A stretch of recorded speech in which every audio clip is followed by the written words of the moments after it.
Okay, so Marcus, the first thing before we get into the crux of the interview is me and my girlfriend are planning on getting married sometime next year and looking for houses and stuff. And she works in Santa Clarita right now. And the last place she wants to live is Santa Clarita. And I was like, hey, I have a friend who works for Yahoo Sports who lives in Santa Clarita. And the house that he posted on Facebook is a very, very nice house. So can you, before we get into the crux, can you give her a hard sell on why Santa Clarita isn't a horrible place to live? Well, I mean, it's been a bad 2020 for Santa Clarita as a city. Um, Right. did you see the incident on last Friday with the sheriffs out here? I did. Yes. Yeah, I mean, that was down the street from the crib. Um, Okay. you know, there's a city councilman who is an open racist who he's retiring though in November, so he'll be gone soon. But I personally, we enjoy our house, we enjoy our neighbors, we enjoy our neighborhood. Hmm. But at the same time, we're not ignorant to the fact that there are a lot of racist people in the city. And, Right.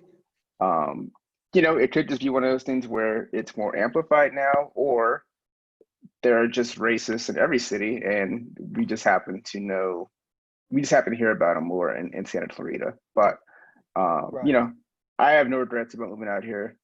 I've had no issues personally when it comes to that stuff out here yet. So that part has been great. And if you are really serious about buying, like between the housing market out here and some of the interest rates you can get now, like this is a great time to buy. So Right. you know, Okay. So you hear that, Patrice? It's not not a bad all that bad. place. Yeah, Yeah. but and I will if I ever.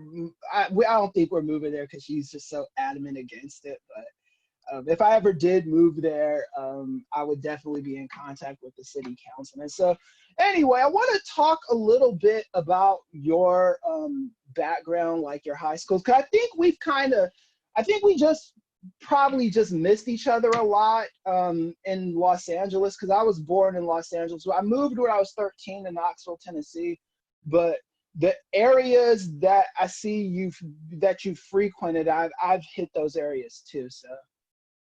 So we're both born in '83, right? I was born in 81. Okay. So, So you're uh-huh, a little older. Yeah. uh-huh, Um, yeah, so my short, background, I was, born and raised in Inglewood, and right, I grew up in a place called Carlton Square, which right.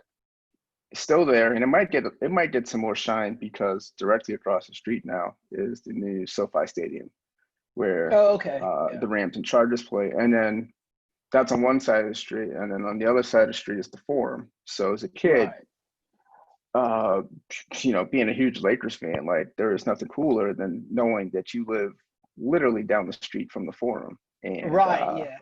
I Uh, my aunt and uncle lived on Osage, which is okay. right off near Prairie.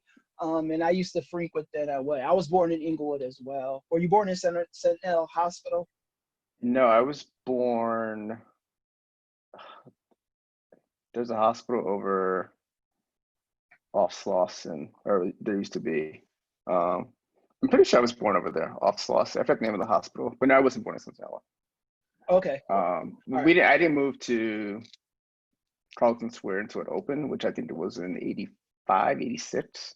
Oh, okay. Uh, so I bounced around from like Cape Town, and then we moved to an apartment in Inglewood, and then settled in Carlton Square, where I spent, until I went away from school. That's where I grew up. So, Right. um, Yeah. Yeah. Inglewood was, at the time, mostly black. The Hmm. demographics have changed since. It is more Hispanic now. But even though I grew up in Inglewood, I did not go to Inglewood schools. Yeah. Inglewood Unified didn't have the best reputation when it came to Right. education. So you know, I went to LAUSD schools, and you know, this is an old trick that I think a lot of people did my Yes, I know age. what you're about to say, but just say it because I did it too. Yeah. So the trick was you would use a fake address, and you would use an Right. address. You'd use the address of a relative who lived in the area where you wanted to go to school. So, Hmm. you know, I went to Winter Hills Elementary off of Slauson and was it Fairfax, and I had a relative who lived over there in Winter Hills, and I used, you know, their address. So that's how I would get in. And, you know, my parents would used to tell me, like, you know, you if someone asked you about your address, you gotta I remember got this the address. I got the same speech from my folks. It was like, okay, so I went to when I was out here, I went to Westport Heights Elementary School in Westchester when Hmm. Westchester was still had white people in it. Um, and it was a nice school, and then Orville Wright Junior High, and Overright, then yeah. yeah, and then Westchester High for a little bit while I was out here.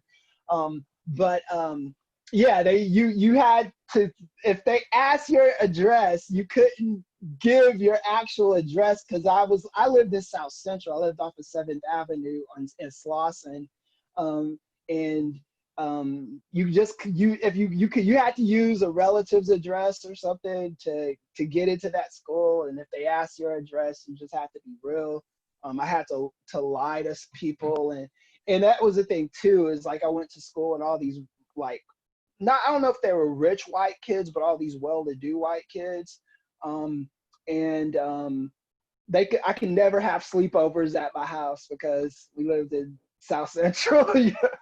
Uh, Yes. yeah. I mean, I don't remember ever being asked by, like, no one came up to me and was like, "Yo, what's your address?" But Hmm. you know, you're definitely filling out forms, or, you know, stuff might come up differently. You got to be aware of it. But Yeah. you know, to that point, like I'm pretty sure I told my friends where I actually lived, but Right.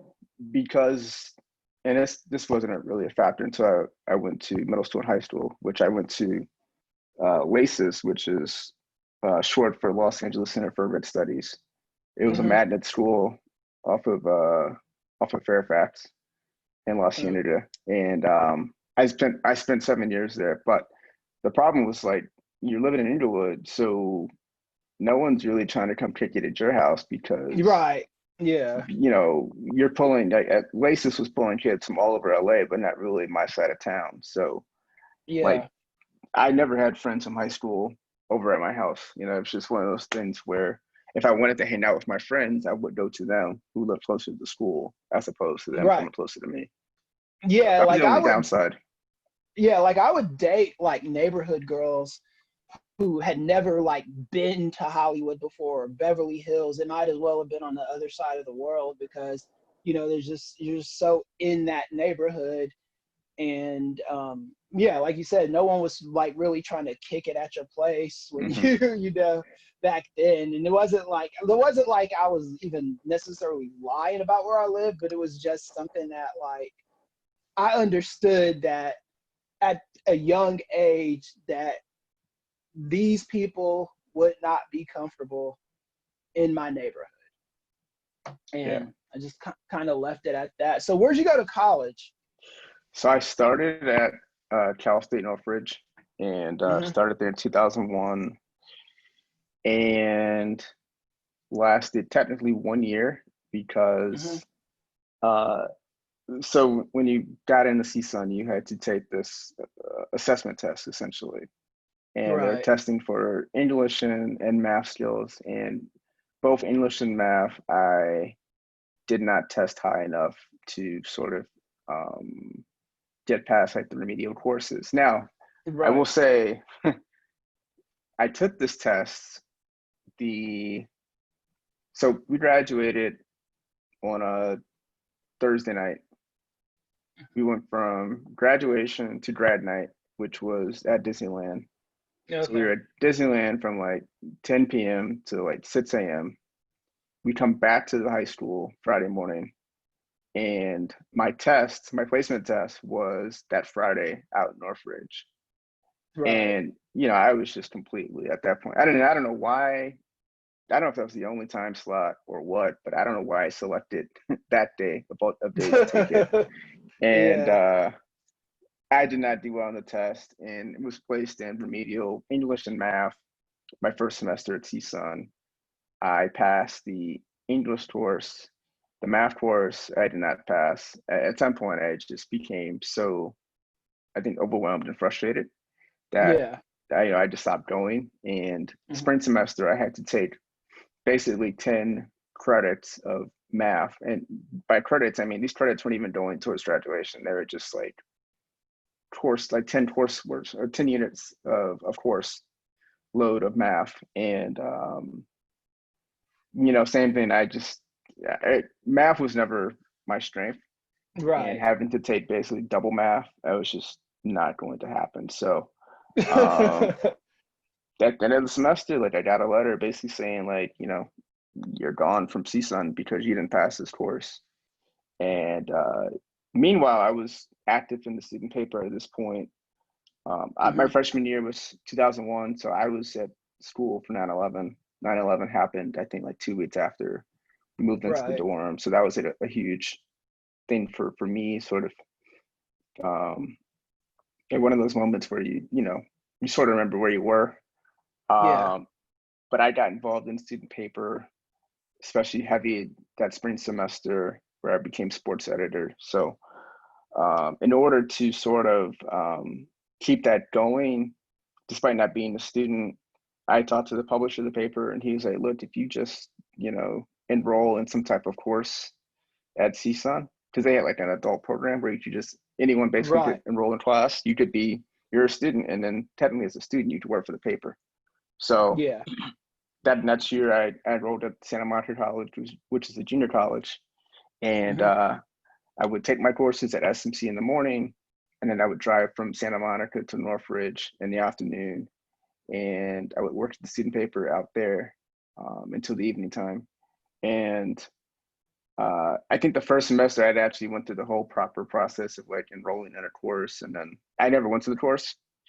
By the second semester, I was just like, whatever. Like I you don't have to verify me in order to really get me out of the spot. So, Right. uh, you know, junior college is what it was. I mean, SMC, if you had to go to a junior college, like SMC was the one you wanted to go to in Yeah, terms that of was just, the that was the big yeah. one. And the pop and like the most, like the transfer rate's really good out of that school.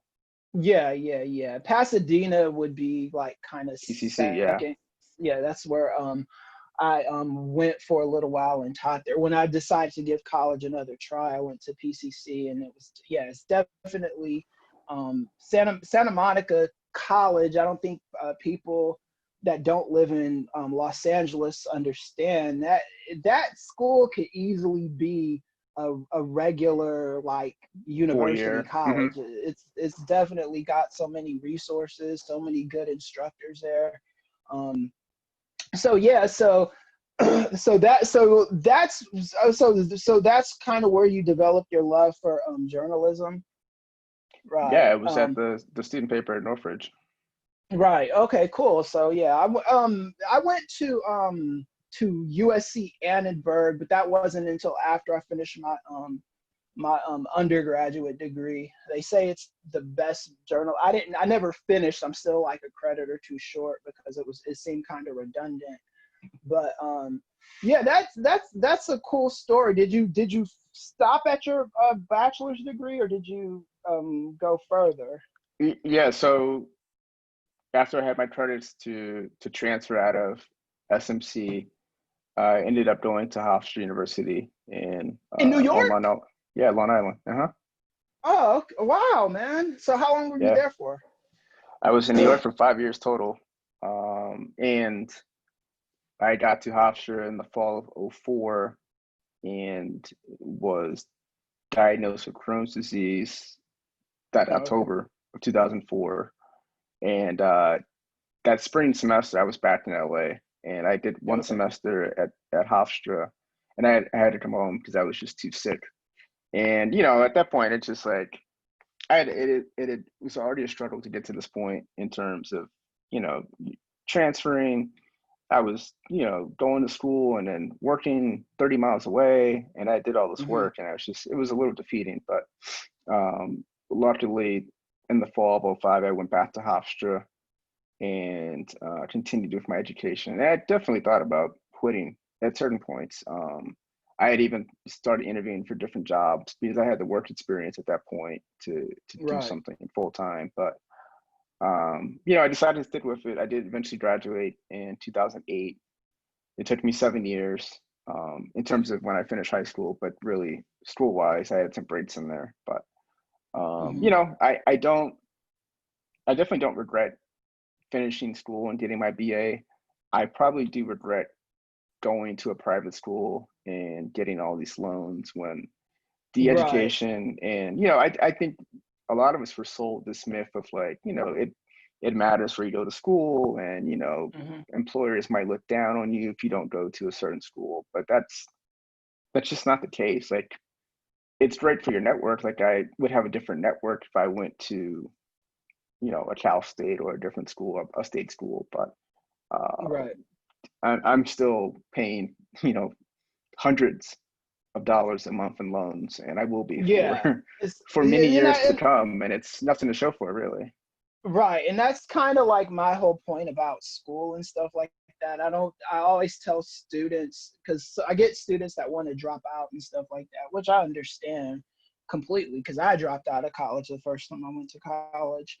But if you know exactly what you want to do with your education and your degree, college then starts making a lot more sense when if you find out that you do not need a degree to do Hmm. what you need to do, then the experience you get from college is still valuable, but you don't need a degree for it. So, you know, you kind of have to, it's one of those things where you kind of have to do your research and stuff.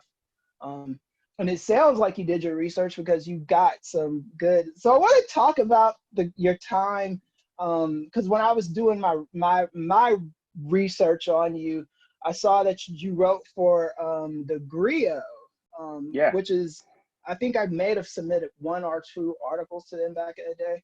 How was that time there? yeah. So I worked freelance at the Grio.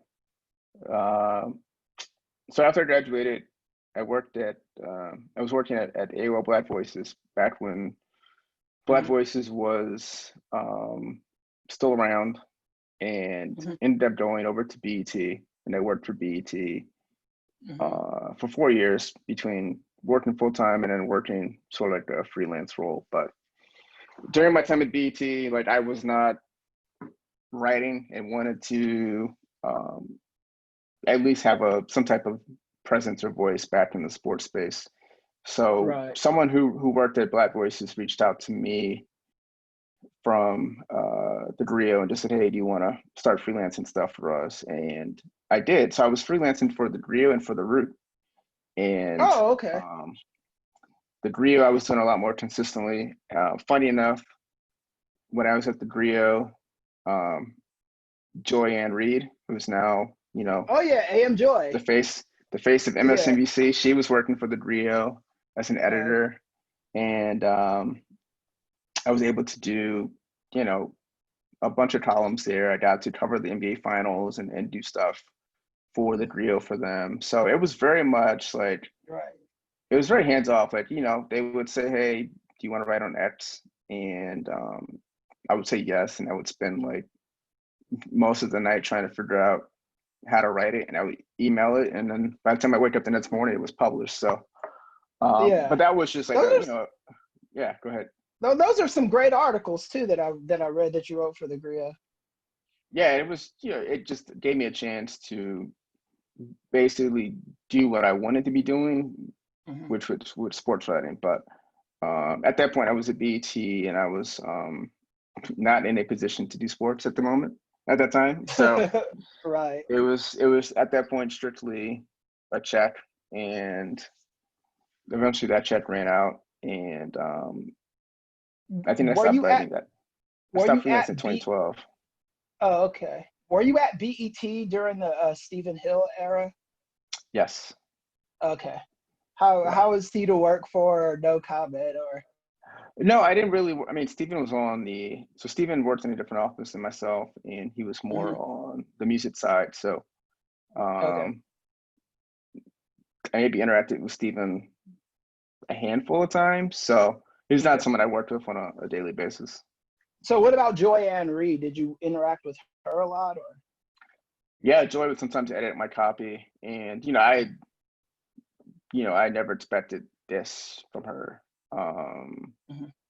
I never knew she, you know, wanted to do TV, and I'm just happy to see sort of her progress from working Yeah. for a quote unquote black site in the Rio, which was still owned by NBC at the time, Mhm. to now where she is now. I mean, she's having her in Yeah. that spot in prime time, like that is a huge deal as a black Right. woman. Such a big So deal. Yeah. yeah, so I mean, I'm happy to see her, do such great things like that.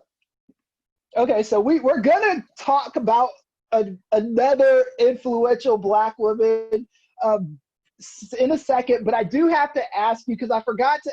I had Nate Milton on the show last week, your co-host on I've Kings never of heard of him. Sport,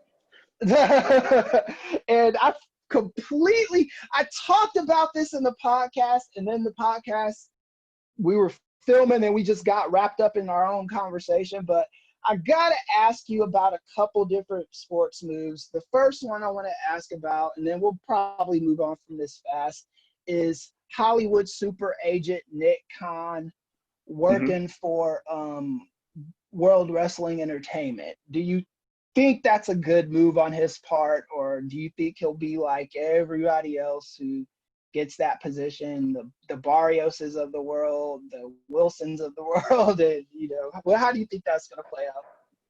I mean, the way I do it, it's very low risk for Nick Khan. Like he is getting a lot of money to take this job, and let's say Right. if it doesn't work out, he's got his clients that I'm sure will be willing to take him back, whether he goes back to CAA or he starts his own agency. Nick represented it. He represented, excuse me, in the past now. He had a lot of high profile on air TV personalities, and Right. they have He's come out. Hmm? no, he's kind of in that space with WWE already, right?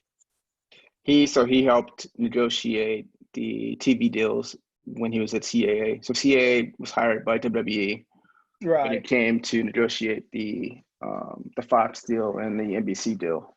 So Mhm. this was almost 2 years ago now. Right. So he already had a relationship with WWE in some sense, and I'm sure that's where Vince probably first had the idea of trying to bring this guy on board because he was such a huge part in getting them these TV deals, which has now led to some record profits this year for them. So from that Right. standpoint, you know, he's had a great contract. He's got stock options. He had a huge signing bonus.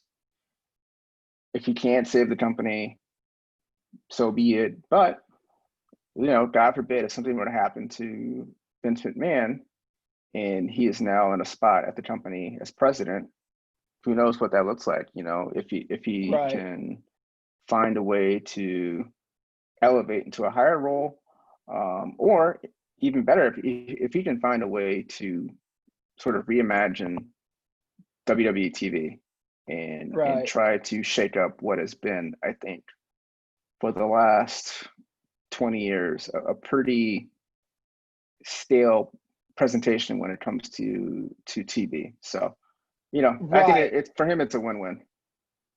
Yeah, I could see that point of view. I'm I do think if you swim in the WWE pool long enough, your credibility does start to wane. Hmm. I'm not saying that's going to happen with Nick Khan, but I'm not sure that won't happen. Because I don't like about Barrios and Wilson. Did they just pick back up where they left off when they got fired, or are they still like, how's that going with them? I should have did the. Yeah, I haven't seen them associated to new jobs, but that just might be because when they left, they I don't know their structure if it comes to if they're under contracts or what, but let's say they're Right. under contracts, they were fired. Hmm. Legally they probably can't work until they're paid out whatever time is on their contract. So it might be a Right. situation where they're currently still getting paid not to work. And Right. considering we're in a pandemic, like I by all means take the time Yeah. off. Take your time. Yeah. Yeah, so I'm sure both of those names will surface at some point next year. Okay, cool. So I had to ask you about that. I gotta Now we gotta move into Black excellence. I think it's Black excellence. I don't know if it's gonna amount to anything, but I gotta talk to you about Dwayne the Rock Johnson, or the Rock, the Dwayne Johnson, however you want to say it, and his purchase of the XFL, and not just him, but his ex-wife, Danny Garcia, becoming a first female owner of a sports league. The Rock becoming the first Black and Samoan, but Black. I'm emphasizing the Black part of being a co-owner of a sports league. I think this is a big deal. I know a lot of people don't, but I think this is huge. I don't know if it's going to turn into anything, but what are your opinions on this purchase? So, the thing I appreciated the most was The Rock has done a great job of making sure that Danny was getting the spotlight and sort of like top billing Yeah. when it came to how this was promoted within the media. Right. And, considering, as you mentioned, their ex-husband and ex-wife and the divorce, that they have maintained this business relationship. And, I did not know until last week that Danny Garcia's new husband is actually The Rock's trainer. So Right. like Yeah. that whole family, Yeah. that whole family is they have to be tight on some levels. So Right. Yeah. uh, This is a great situation. Go ahead.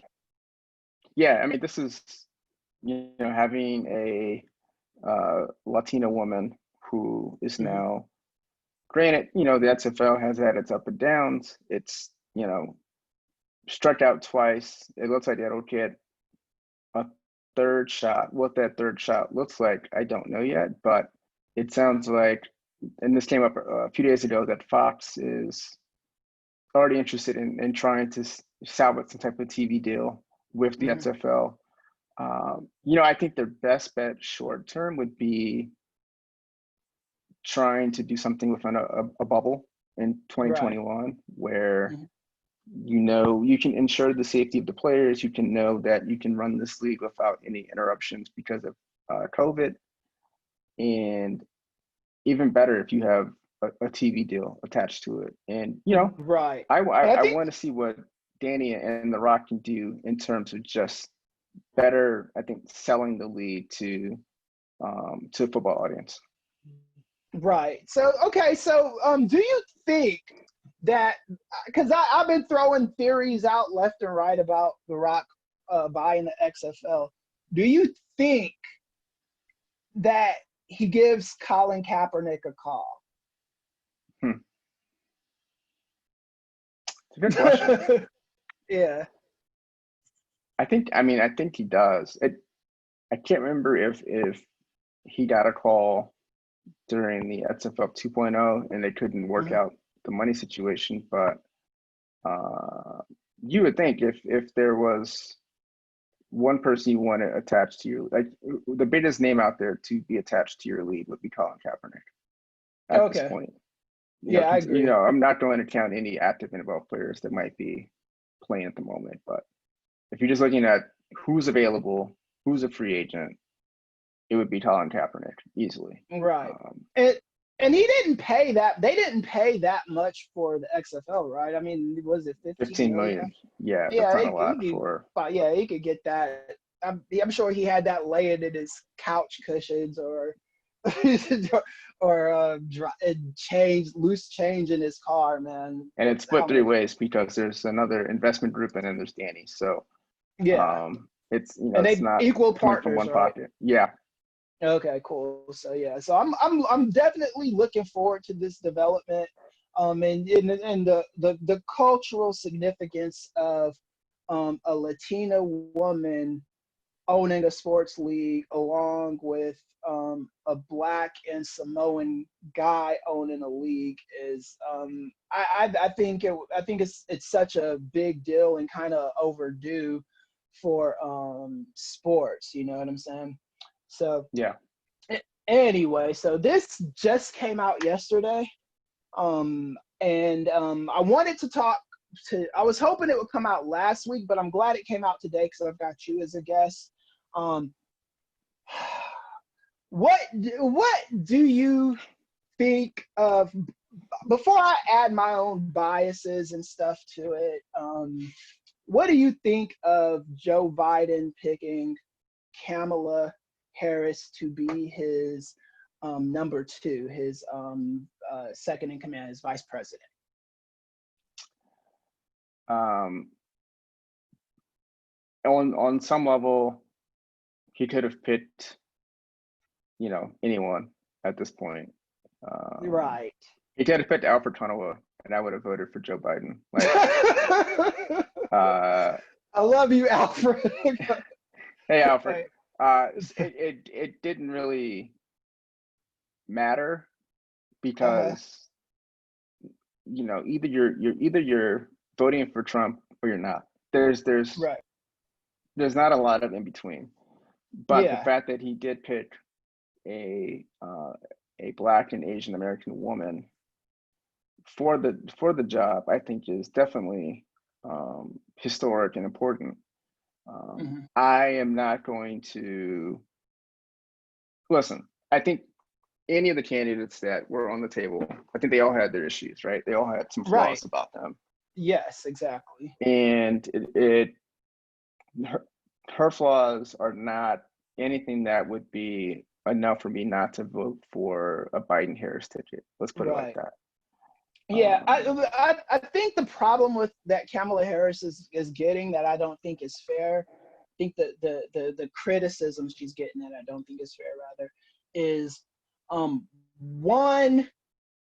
I don't know where this comes from, but I'm seeing a lot of dumbasses on social media posting Kamala Harris has incarcerated more Black men than anybody else in California. Where if you've lived in California, you know that's not true. And then and then the meme that they post, this meme, it's funny, but it's not funny. It's a meme of her and her white husband. And I guess the suggestion or the implication is that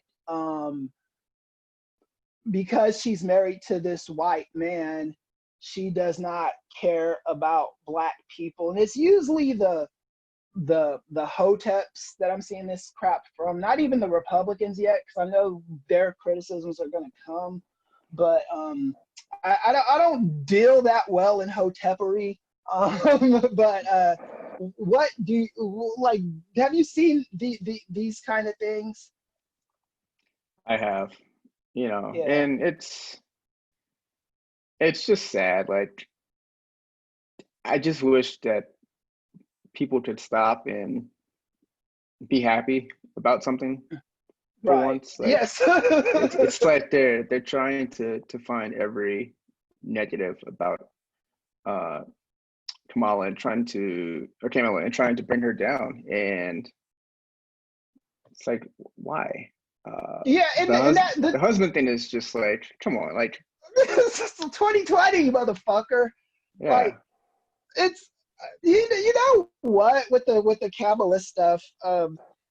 what's so disheartening about that to me is I do think there are legitimate things on her record that you can question and Hmm. debate and have civil discourse about and talk about how we reconcile these things, but it loses all credibility with me when I'm starting to see stuff about, oh, she's married to a white man, or oh, she put more black, just stuff that's not true and not verifiable and just complete and total and utter bullshit. You know what I'm saying? It's like, because I do want to move the conversation to a point where we can talk about the curfew law, talk about the truancy policy that was implemented while she was AG, and talk about that because it's something real that happened, instead of talking about just this nonsense and all this hotepery.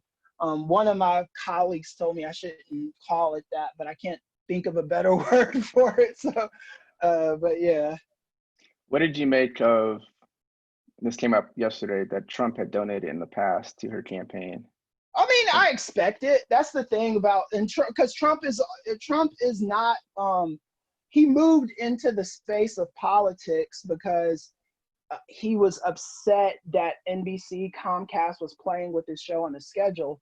And he had a lot of Trump likes to be around like political elites and social elites. So and at the time Kamala Harris was a rising star in the Democratic Party. So him donating money to her is not a surprise to me at all, Hmm. I'm So very curious to see, and I think he had a tweet this morning that was pretty tame for him when it comes to mhm. attacking people, but I'm very curious to see how he behaves when it comes to this election because I think he's not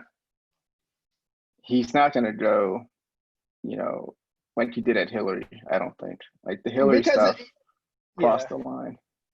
Yeah, and the Hillary stuff too is she was just because of the Clinton brand, it's kind of a tarnished political brand. So you could kind of get you could kind of take advantage of that tarnishment. I thought a lot of the stuff he said about Hillary Clinton was kind of um, foul. But again, when you're a woman in politics, the level of vitriol you're going to get from people is just not on the same level as the level of vitriol a man is going to get. I don't care if it is a black or it doesn't matter what the race is, because even with someone like a Barack Obama, yeah, he had to deal with racism on the campaign trail, and he had to deal with a lot of like um, people trying to emasculate him and paint this broad brush of him. But at the end of the day, they respected his manhood and they Hmm. respected the fact that he was a man. And you don't get that. You definitely didn't get that with Hillary Clinton, because the stuff you saw people chanting at her, people Yeah. blamed her for her husband's infidelity. They found a way to blame her for it. Like, you can't keep your house in order. How can you keep the country in order? Um, and Kamala's not as easy to do that with, because you can say she's soft on crime, but her record as DA shows that she was tough on crimes in a lot of areas. You could say that she's tough on crime, but then the base that you're appealing to might appreciate that. You know what I'm saying? And she's got stuff on her record, but I don't think it's anything that's like, There's no oh my, major red flags. No. yeah, I don't see any major red flags. I mean, there's like I just said, you can't work in politics. She's been working in the political sphere in California, no less. You can't have that job for 27 years and not make any mistakes. That is just Yeah. unrealistic. Um, so that's that. So what do you have any predictions as to how you think 2020 is going to turn out? Or are you holding off on them? Or No, I think Trump's not going. Trump's not going to win. Yeah, I'm a I don't even think he wants to win at this point. Like, he, yeah.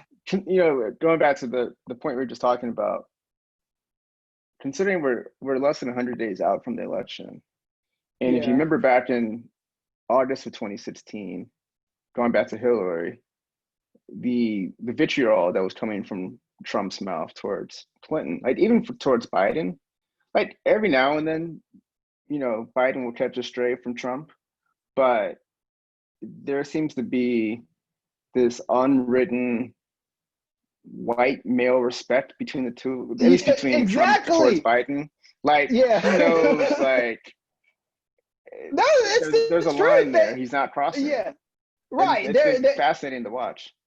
it's because he's not going there. He's gone on record to say about Biden that I don't know what to think about it. The best that he's got for Biden is that he is a puppet for the far left. Hmm. And I don't think that's a winnable thing. I'm like you. I'm gonna go ahead and make officially on this podcast. I do think Trump is losing in 2020. Not just because of that's what I want to happen, but because of I look at all my favorite political forecasters like Rachel Bidikofer, Alan Lichtman. Alan Lichtman is never wrong, and he predicted Trump would lose, and I trust that prediction. I'm looking at the polling, and when you're that far outside of the margin of error, I just don't see Trump winning. I'm not saying that Biden couldn't mess things up, but even with those racial gaffes he's made over the course of not just the last year, but his whole career, he's got Kamala Harris now as his VP. So Yeah. just kind of you can't really do that much with that, you know what I'm saying? So anyway, man, so uh what was I gonna say? There was one more thing about that I was gonna say. Oh, this is off subject a little bit. Is Phil Mushnick still problematic? Has he ever not been problematic? I mean, Okay, yeah. that's his. That's why he's at the post. Like that's his role. Um, you hear less and less about him because I feel like there are so many problematic tapes on the internet. But Right. every now and then, about once a year, you'll see something that he wrote bubble up, and Okay. it's always like, oh, he still has a job. That's good to know, and Okay, cool. and that's that. So yeah. Right. So and then you have Crohn's disease. I did not know that. I have multiple sclerosis. So that's like when I met with you a couple times. Well, not the first time I met you. The second time it was acting up that weekend, so I had my walking cane with me. Oh, in How Vegas, yeah. yeah. How do you maintain with that, man? Yeah, so I was diagnosed in '04, so I've had it. It'll be 16 years this fall. Okay. Really 17, because it took a whole year to figure out what exactly was the issue to get diagnosed. Yeah, that's Um, exactly like that's me, man. that was the hardest part, was just trying to figure out. You're going Hmm. from doctor to doctor, and they're doing all these tests, and Hmm. nothing was coming up. And then finally at school at Hofstra, one night I just went to the ER, and they did uh, they did a CT scan of my intestines, and they could tell that there was inflammation in my small intestine. And they're like, yeah, this is probably Crohn's disease, but we'll have to do a colonoscopy to figure out if this is actually it. And I was finally diagnosed. And it took me, I mean, even though I was diagnosed in 2004, it really took me 10 plus years to really get to a point where I wasn't Yeah. in daily pain. I've been on a bunch of the medications. A lot of the medications you see now on television, I've been on, and Yeah. they work at first, and then eventually your body becomes immune to them, and they stop working, so they move you to another medication. And eventually, in I think it was 2016, um, I had surgery that ended up being like I think 1 foot of my small intestine that was Right. damaged and inflamed, and they're able to sew the small intestine back together and basically remove the part that was damaged. And since then, like I felt back to my normal self. Um, Mm-hmm.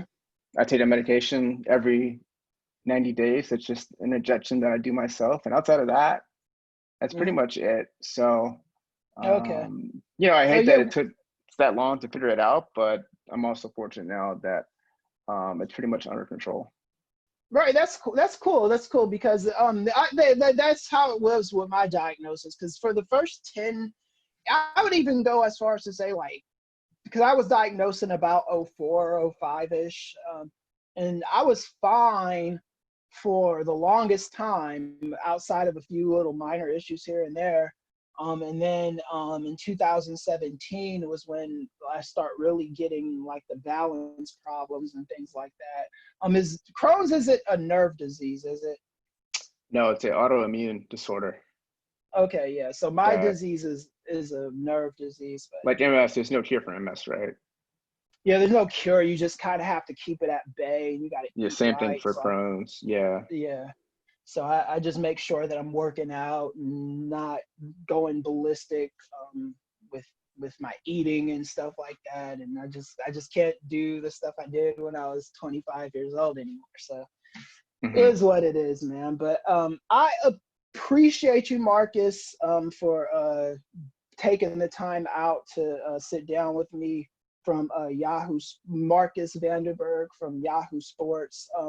Where can people find you at online and social? You can find me at Marco Will, MarCoWill. That's on Twitter and Instagram. Okay, cool. And So then the King of Sport with Nate Milton. You can find us there. okay, cool. And then if you Google hard enough, you'll find his past articles from the Grio and stuff like that. So make sure you do that. Very good reads, very good time. Love you, bro. I want to whenever the world stops ending, hopefully we can meet up in person and do lunch or dinner or something, or get together with our girlfriends or wives in your case or whatever, something, man. Yeah, I mean, I think we were both looking forward to WrestleMania. Well, before that, we were looking forward to Yeah. Double or Nothing. But Hmm. the big thing was WrestleMania next Yeah. year in LA. But at this point, Yeah, uh, yeah. I There'll be don't some kind of see maybe going on. I don't know if it'll be a WrestleMania. I don't see Something. WrestleMania happening in LA. Maybe they move it to Florida and then we can get 2020. I'd rather have the year after to actually Hmm. enjoy it as opposed to them doing it and it being half capacity, or people don't want to go because it's too risky. But um Right. hopefully by May of next year we'll be back in Vegas for AEW. At that point Yeah. maybe the vaccine will be around long enough that people can actually take it while feeling safe, and you know life can sort Right. of move Right. on slowly. Hopefully, man. Hopefully. So, um, again, he's Marco Will on Twitter. He's Marcus Vanderberg. And again, thanks for doing this with me, Marcus. And we gotta No problem. keep it up. And then there'll definitely be a part two to this interview sometime. So